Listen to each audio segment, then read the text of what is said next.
প্রচন্ড জল যন্ত্রণায় নাজেহাল অবস্থা হাওড়া পুরো এলাকার একটা বড় অংশের বাসিন্দাদের। এই পুরসভায় ভোট হয়নি 7 বছর। এই পরিস্থিতির জন্য তৃণমূল সরকারকেই দায়ী করছে বিরোধীরা। অভিযোগ অস্বীকার করেছে শাসক দল।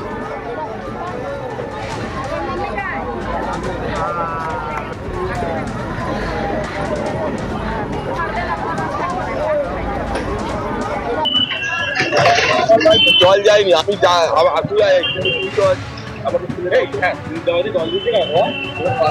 হ্যালো হ্যালো পেট পাচ্ছ?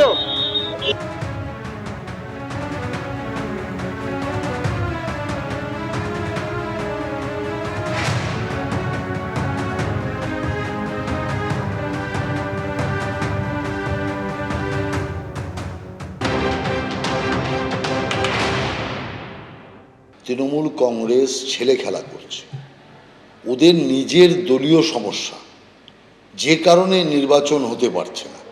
6 বছর ধরে একটা বড় মহানগর তার ইলেকশন আটকে রেখেছে।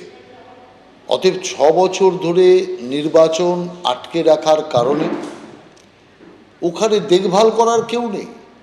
এখন তো যা চলছে লুটে পুটে খাওয়া চলছে, কারণ দেখার কেউ নেই, ওখানে নতুন করে কিছু করার কেউ নেই।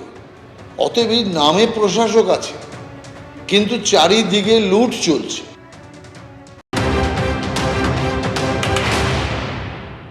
হাওড়াতে দেখে তো বোঝা গেল কোনো গভর্নেন্সের ব্যাপার নেই, কোনো নির্বাচিত প্রতিষ্ঠান সেই বিবেচনায় নেই। 5-6 বছর ধরে শুধু তৃণমূলের মতব্বরি করার জন্য যেভাবে একটা মিউনিসিপ্যালিটি, এবং একটা না, এখন বহু জায়গাতে হচ্ছে। হাওড়াতে ডিয়ারিং এক্সাম্পল যেভাবে ধ্বংস করা হলো, আজকে বিপত্তিটাকে বুঝতে পারছেন, কেউ জবাব দেওয়ার মতন নেই।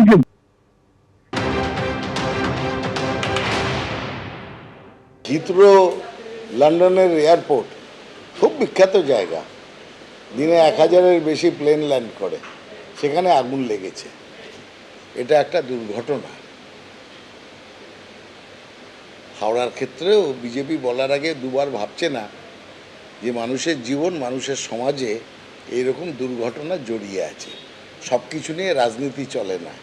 কার্যত অপরিকল্পিত ঢঙে এই পাইপলাইন বসানো, এটা হচ্ছে একটা বড় কারণ যে এই বিপর্যয়ের। কিন্তু এর সাথে আরো বড় কারণ হচ্ছে যে ডাম্পিং গ্রাউন্ডের তার যে পরিকল্পনা, তার যে নির্মাণ পরিকল্পনা, সেটাতেও ঘাটতি। অর্থাৎ ডাম্পিং গ্রাউন্ডে দৈর্ঘ্য, প্রস্থ এবং উচ্চতার মধ্যে একটা সামঞ্জস্য থাকে। এখানে চাইলেই আপনি বছরের পর বছর, যুগের পর যুগ হচ্ছে যে ময়লা ফেলতে পারেন না। সেই ময়লার ডেমোলিশন ওয়েস্ট হতে পারে, সেই ময়লা আমাদের ডোমেস্টিক ওয়েস্ট হতে পারে। ফলে এই ময়লার স্তূপ, তার যে বিশাল ওভারবার্ডেন প্রেশার তৈরি হয়, যত উচ্চতায় বাড়তে থাকে তত বেশি সেই অঞ্চলের মাটির ধারণ ক্ষমতাকে প্রভাবিত করে। ফলে মাটির ধারণ ক্ষমতা ছাপিয়ে গিয়ে যদি এই চাপ, যেটা ল্যান্ডফিলের চাপ তৈরি হয়, তখন বিস্তীর্ণ এলাকায় সয়েল ফেল করার মতো জায়গায় যেতে পারে, এবং সেখানে বাড়ি ঘরদূর থেকে শুরু করে মাটির তলায় পাইপলাইন সবগুলোই ডিফারেন্সিয়াল সেটেলমেন্টের কারণে এরকমভাবে বসতে পারে, ধসতে পারে। ফলে এই গোটা বিষয়টাই হচ্ছে যে, যদি বলেন যে পরিকল্পিত ঢঙে যদি একটা ল্যান্ডফিল, সেটা সম্পর্কে নজর দেওয়া হতো, তাহলে এই ঘটনা অ্যাভয়েড করা যায়।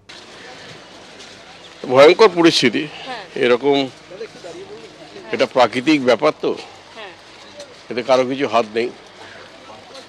কিন্তু সরকার, মুখ্যমন্ত্রী বারবার খবর নিয়েছেন, এবং কর্পোরেশন KMDA যুদ্ধকালীন পরিস্থিতিতে কাজ করছে।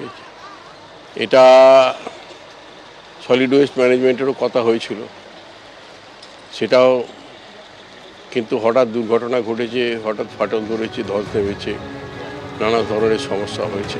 আপনারা শুনলেন মন্ত্রী অরূপ রায়, তিনি বলছেন এটা একেবারে প্রাকৃতিক দুর্যোগের ঘটনা, এখানে কারোর কোনো হাত নেই।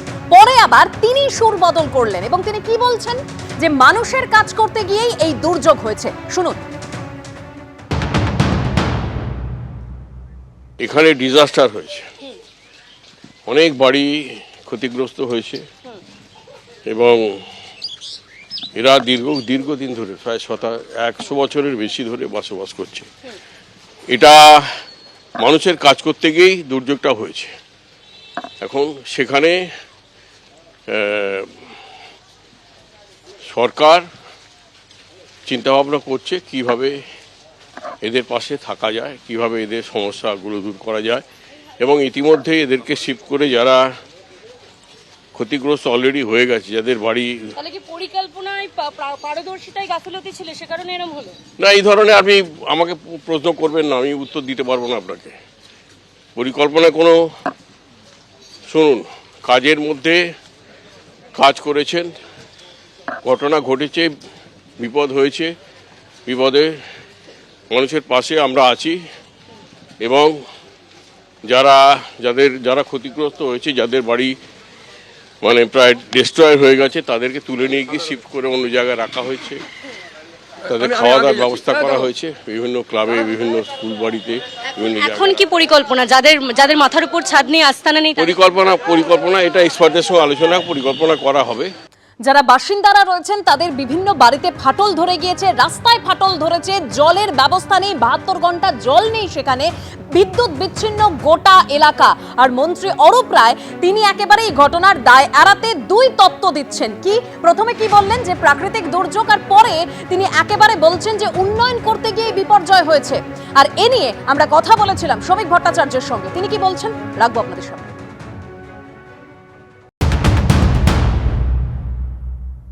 অরূপ রায় দলকে বাঁচাতে চাইছেন, পরিস্থিতির বাধ্যবাধকতায় উনি এই বিবৃতি দিচ্ছেন।